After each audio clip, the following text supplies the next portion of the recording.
Boa noite, professor. Boa noite. Queria que o senhor comentasse a respeito do Ayran, né? Como foi essa decisão de trazê-lo para o profissional, para esta partida, de colocá-lo em campo e esse grato resultado? Foi uma decisão que ela surge após o resultado do Sub-20, que livrou a equipe do rebaixamento para a segunda divisão do Campeonato Brasileiro da categoria. E aí o último jogo já seria um jogo que não precisaria do Ayran lá. E por todo o contexto da equipe, ele poderia ser útil, como se mostrou, muito útil no elenco profissional. Então eu puxo ele, puxo também o Lorenzo. O Lorenzo, vocês viram que estava no banco de suplentes, também havia descido para ajudar a equipe sub-20 nesta reta final do brasileiro. E são tanto o Lorenzo, né, como o próprio Ayran, mas aí para me referir especificamente a ele, é mais um dos jovens valores que o clube tem muito potencial, tem estima com o gol, e ele deixou isso evidente. Ele fez gols importantes já no Sub-20, teve seus minutos ao longo do campeonato estadual, naquele contexto de reformulação de equipe, e já nesse processo de transição, alternou semanas conosco, semanas com as categorias de base, e essa semana ele esteve com a gente e felizmente pôde decidir o jogo a nosso favor. Boa noite, professor Eduardo Barros, Lucas, Rádio CBN, Cuiabá. Boa noite. Professor, no início do jogo, algo me assustou não vendo a lateral direita sendo composta por um jogador da posição. E aí muito se viu a questão dos seus 3 homens de defesa, juntamente com um pouco do Marlon, um pouco mais enfiado ali pela ponta esquerda, não fazendo uma lateral como se fosse de ofício. Essa mudança toda para enfrentar o América, que é o último colocado da tabela, ela não é algo que remete a posso dizer, uma preocupação muito grande com um adversário não tão voraz como as primeiras posições? Então, é uma ótima pergunta, mas se a gente se concentrar no próprio América, antes de falar da nossa equipe, esta mesma equipe, basicamente com esse mesmo time base, já com Humberto Loser, venceu bem o Fortaleza fora de casa. Nos últimos 2 jogos que nós havíamos feito contra Avaí e contra Londrina, nós perdemos uma força da equipe que ela tinha apresentado até então na competição, e hoje a gente conseguiu mais uma vez fazer isso, que é passar um jogo sem sofrer gol. O jogo até ficou perigoso no segundo tempo, porque o time já estava muito mexido, começa a alguns jogadores entrarem com ímpeto de buscar o ataque, o gol, e a equipe fica mais vulnerável às transições do adversário. E a gente conseguiu neutralizar isso na hora que o David entra no jogo. O time equilibra, volta a ter o controle da partida e ficar mais perto de fazer o gol do que sofrer o gol. E todas as mudanças que foram feitas, elas foram pensando para esse jogo em como deixar a equipe consistente, mas também, ao mesmo tempo, com produtividade ofensiva. O Marlon é um jogador que tem essa possibilidade de chegada, o Everson também tem, o Peixoto tem um potencial principal dele, que é um potencial de definição, é um jogador para dar poucos toques na bola e fazer todas as ações voltadas para a finalização. E o Cauã, que é um atacante de origem, pode jogar de segundo atacante, do lado esquerdo, do lado direito, pode fazer até um 9 de mobilidade, como, por exemplo, já fazia o Rony, um jogador que eu trabalhei, que todos conhecem no futebol brasileiro. E aí, eu optei por 3 mudanças. Né? Saiu um lateral de ofício, como você bem apontou, saiu também o Rodrigo e saiu também o David. Né? Para a saída do Ayran, entra Vitor Mendes, que vinha dando muita consistência para a equipe, mas a gente tem que respeitar tudo que o Alan representa, e ele, em condições como que o Alan está, ele é titular, não só titular, mas ele é capitão do time. Então ele tem que ter essa responsabilidade, saber o que ele representa e abrir uma disputa por outras posições. E o Vitor vem muito bem.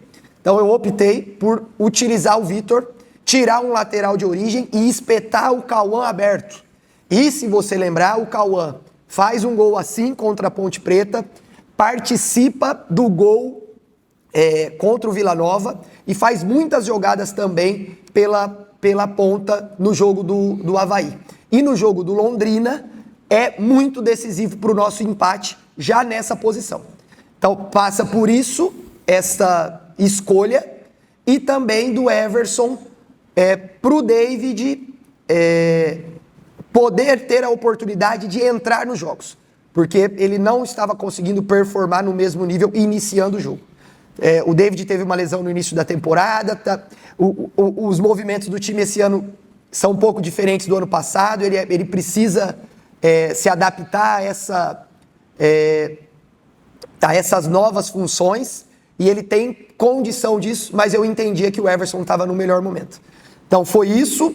Não vê, embora a tabela é perigosa, porque embora a gente veja um time na zona de rebaixamento nessa circunstância, como está o América, mas tem um treinador que é muito experimentado na divisão.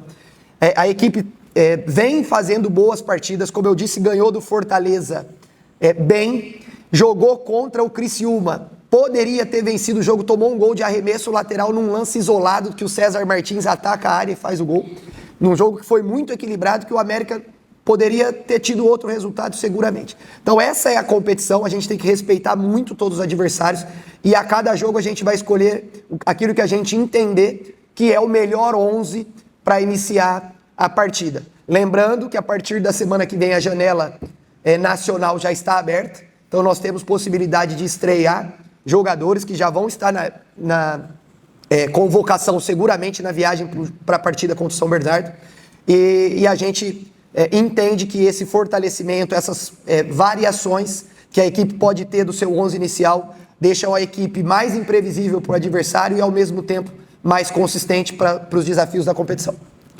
Boa noite, Eduardo. Fernando Soares, site Esportes Notícias, página Fala Crias.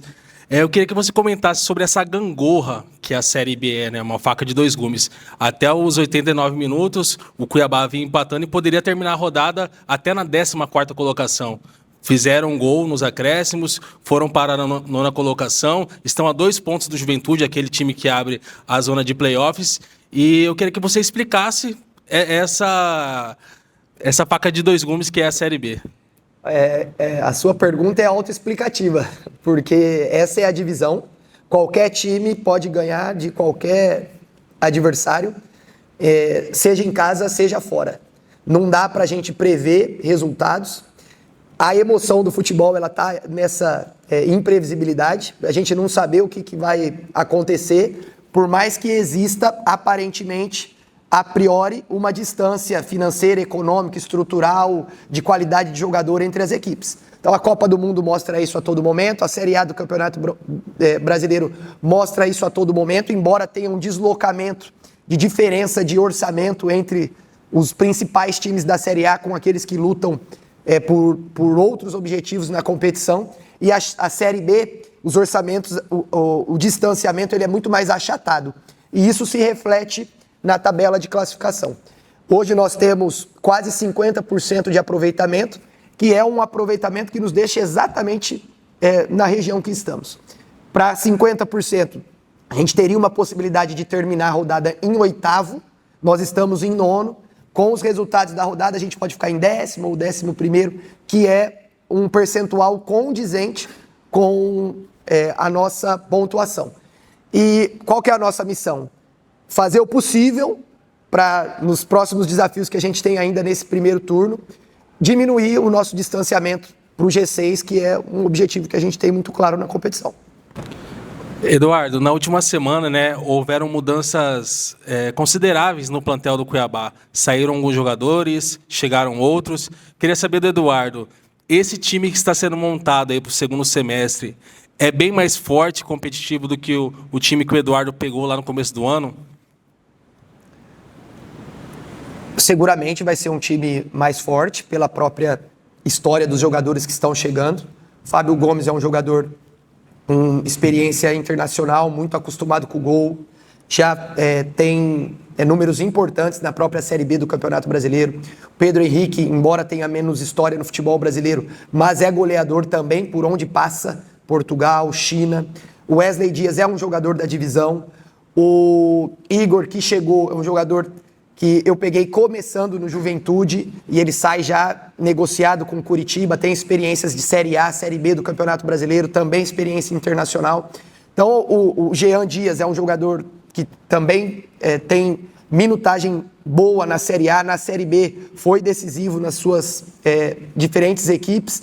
Então, eu não vou dizer que é o natural, porque tem muito trabalho do presidente, do Marquinhos, que é o gerente de scout, de futebol, de remontagem de elenco. Eu já falei sobre isso, que a montagem de elenco é um processo infinito, ele é contínuo, porque você sempre tem uma próxima janela que se apresenta e a sua equipe ela vai ter um cenário que vai pedir um ou outro tipo de contratação. Paralelamente a isso, a gente não pode perder aqueles que estão aqui, que fazem parte do processo da Série B, que trouxe a equipe até aqui. Eventuais saídas vão fazer parte, para sair alguém e ter espaço para chegar alguém, mas os jogadores que a gente conta com aqueles que estão chegando, tem tudo para que a equipe possa ter um incremento de performance e que isso reflita na tabela de classificação ao longo das outras, me corrija aí, 22 rodadas. Certo, ok, pessoal, encerrada a coletiva. Obrigada, professor Eduardo Barros. Obrigado, pessoal, boa noite.